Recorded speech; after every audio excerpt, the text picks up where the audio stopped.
Hello students, today we will be discussing about a major scheme of the Government of India, which is MPLADS. This scheme has been in controversy, or concerns have been raised against this scheme time and again. Recently there was some concerns raised. We will be discussing about those as well, and the demands have been raised to scrap this scheme altogether.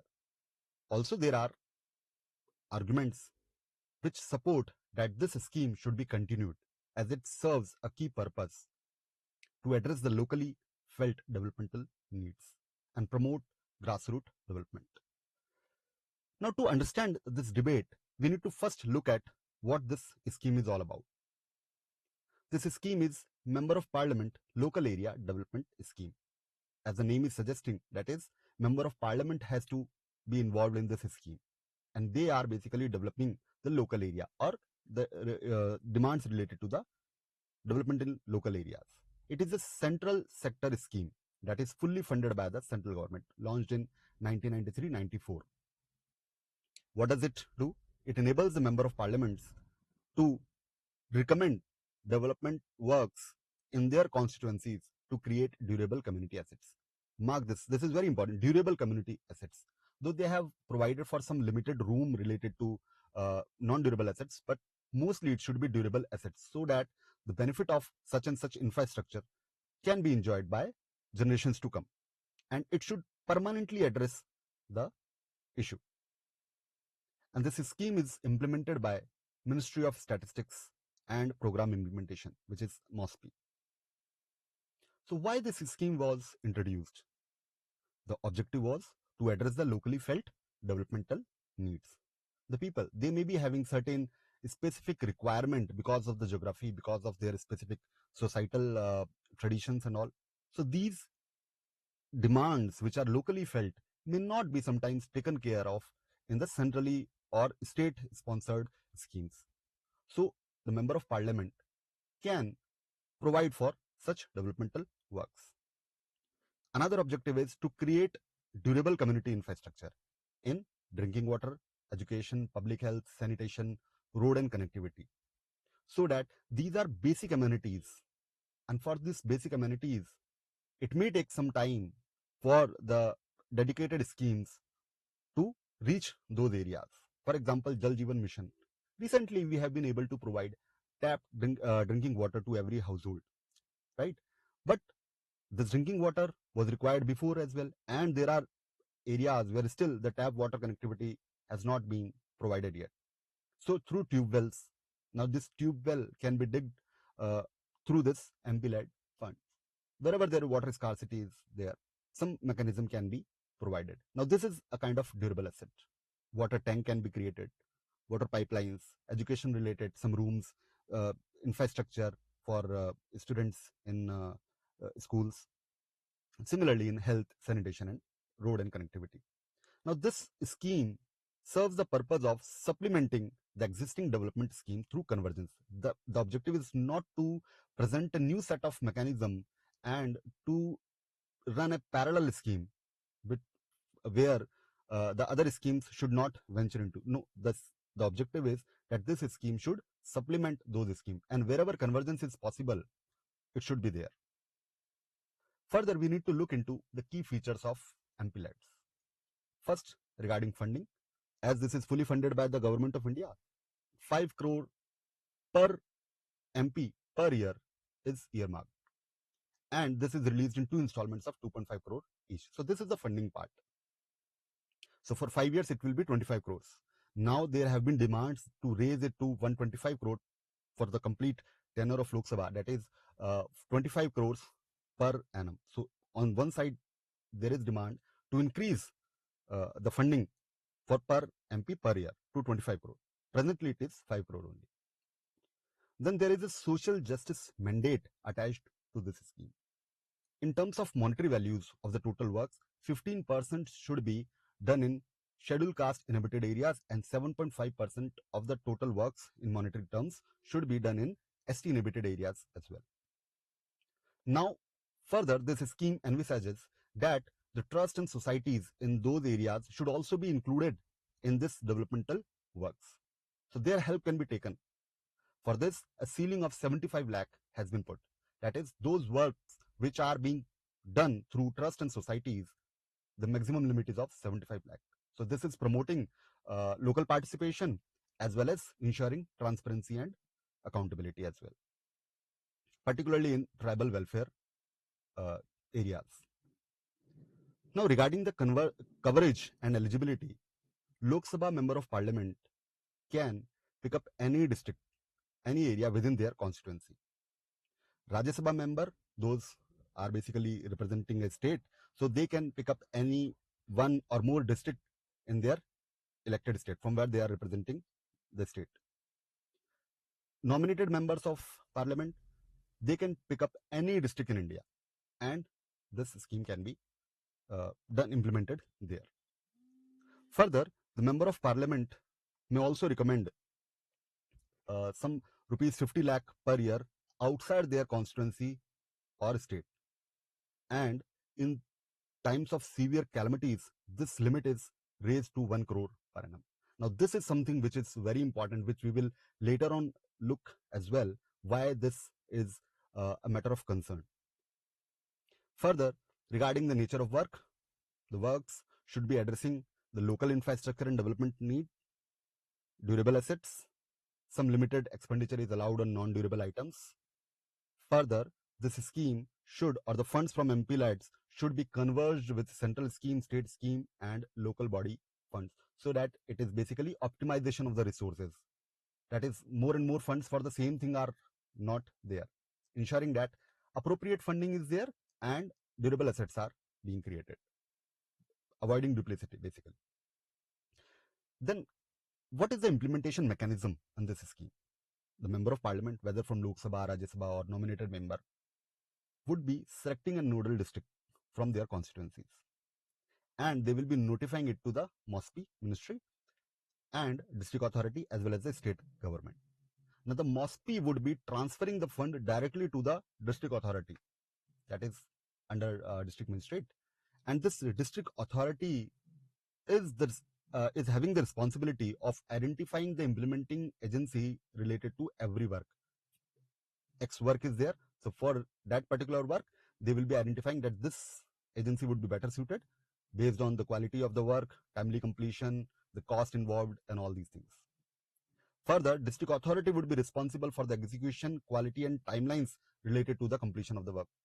So district authority is basically implementing here. And further, there have been checks that if any work is approved by the member of parliament and district authority is approved, so within 75 days, the work should be sanctioned. That is, it should start, or funds should be released for the completion of the work. Work should be started basically 75 days timeline is there. Further, if there is a rejection of any proposal for work, appropriate reasons should be given within 45 days of such rejection. So there are mechanisms to ensure transparency as well in the implementation of this scheme. Further, transparency and accountability has been improved through certain mechanisms, like putting a plaque on the work site, which should be bearing some information like this work is under MPLADS, the so-and-so cost has been involved in this work, the dates related to approval, sanction of the funds, and completion date and all. And also the name of the member of parliament who has sponsored such and such work from their MPLAD fund. Further, a portal has been made in 2023, which is e-Sakshi portal, which provides for end-to-end digital monitoring of this scheme with certain digital tools like geotagging of the works, so that people can know about that such and such works are created and such funds are utilized in appropriate manner. So it is enhancing transparency and efficiency. Various member of parliaments have utilized this portal to promote transparency. We'll look into the examples as well. Now, to promote innovation component under this scheme, One MP, One Idea initiative has been launched. Under this initiative, in the Lok Sabha constituency, annually a competition would be organized where the idea would be to promote bottom-up approach, not the top-to-down, bottom-to-top approach. That is, ideas will come from the grassroots only. So this will be promoting grassroots ideas. people themselves would be coming up with certain ideas to address their issues, their local issues. And the top 3 innovative grassroots ideas would be rewarded. Monetary rewards are also there. And such ideas can be taken up in MPLADS as a infrastructure work or durable asset creation work. And education, health, environment, particularly these areas will be taken care of in such developmental works and such grassroots ideas. Now, what is the controversy and core debate around MPLAD? The recent controversy is from Rajasthan, where there have been allegations raised by the ruling party member of parliament, that is the opposition member of parliament, have utilized these funds outside their constituency and in another state, that is the neighboring state Haryana. So what are the concerns highlighted here? That this is violating the core objective of MPLADS, that is local area. In the name itself, it is local area. So it is violating that. Then public funds of one state, which are basically given to the member of parliament from one state, are being utilized across the state boundaries. Then they are also making allegations that these are politically motivated, that behind such allocation, there is some political motivation. So what has been the response here and what are the guidelines which have been issued in relation to MPLADS? So in 2023 guidelines, there have been key provisions made, which we have already discussed, that MPs can recommend work up to rupees 50 lakh per financial year outside their constituency or state. So this has been provided in the scheme guidelines itself. Also, in case of calamity of severe nature, this limit of spending can be increased to rupees 1 crore, and that can be done anywhere in India. For example, if there is a severe calamity in let's say Kerala, so member of parliament from Rajasthan can also do that. Member of parliament from Assam can also make certain spending for developmental works in Ladakh. So this is there. Guidelines are providing for this. So what are the continuous core debate related to MPLADS?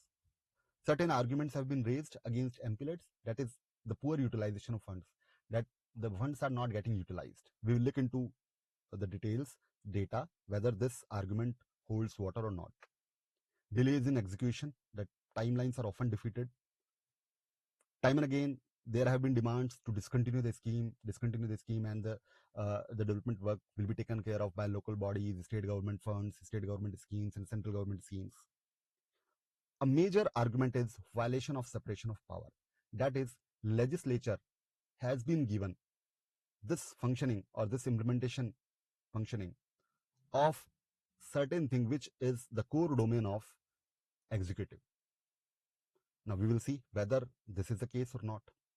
On the face of it, it looks like it is violating.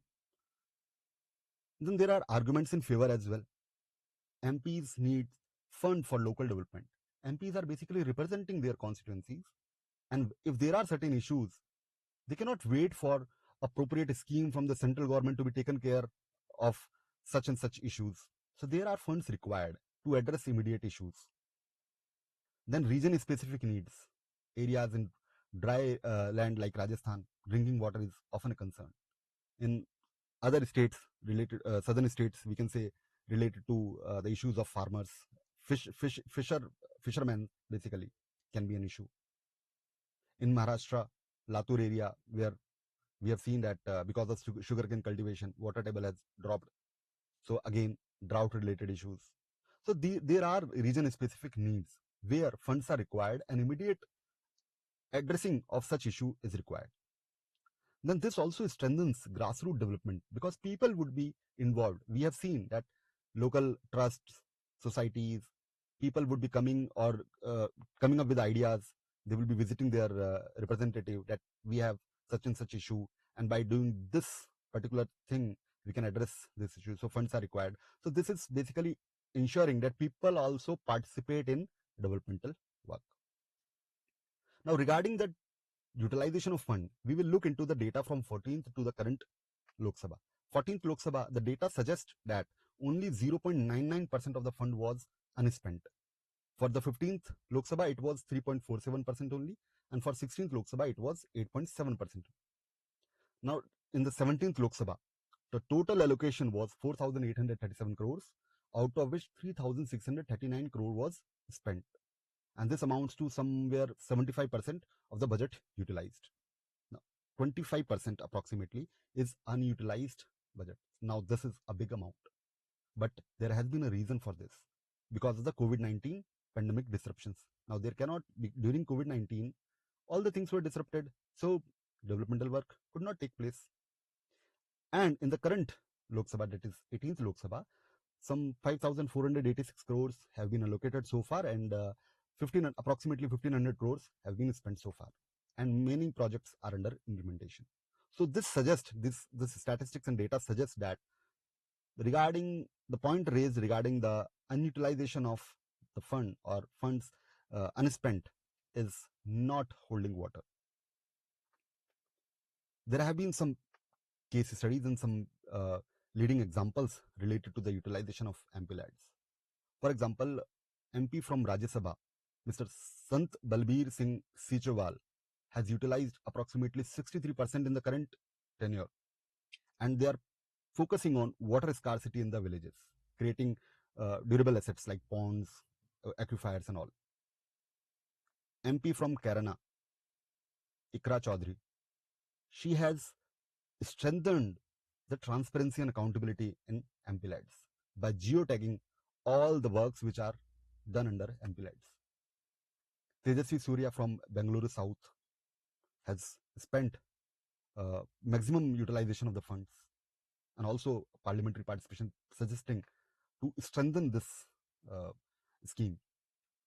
Abhishek Banerjee from Diamond Harbour, highest project completion in West Bengal. Right. So these are some examples which suggest that MPs are utilizing this scheme for the benefit of their constituencies, and these can serve as leading examples for others as well. In certain cases, there may be some issues, some unspent or underutilized fund. So they should also take inspiration from such examples. So we conclude that underutilization by some MPs is not a dominant trend, but just because some constituencies or some member of parliament, they have not utilized their fund to the fullest, it doesn't mean that all MPs are doing the same.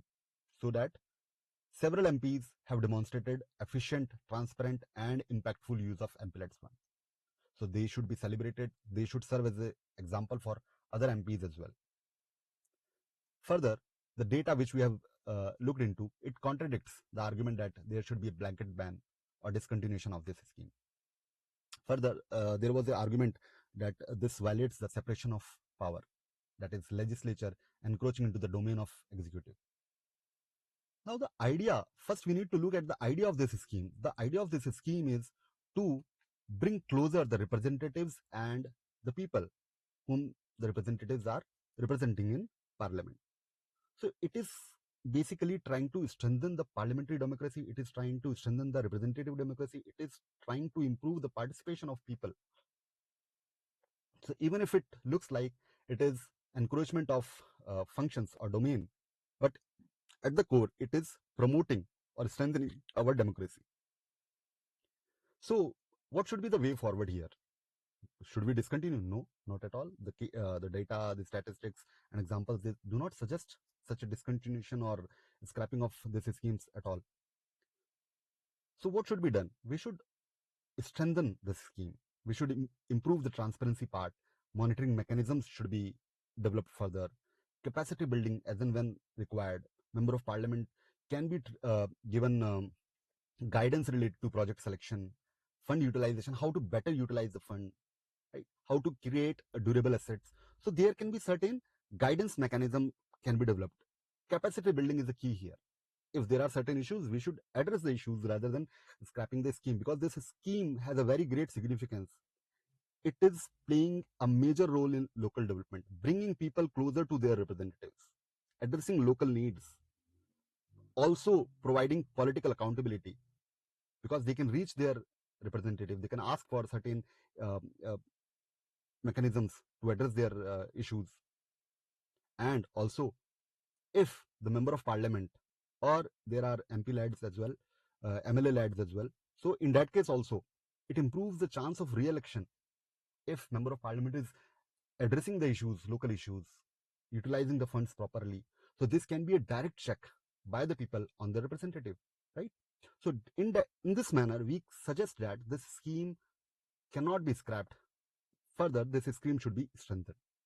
So that is all about MPLADS, and this will serve, I think this information will be serving you for your prelims MCQ as well as for writing mains. So all the best. Thank you.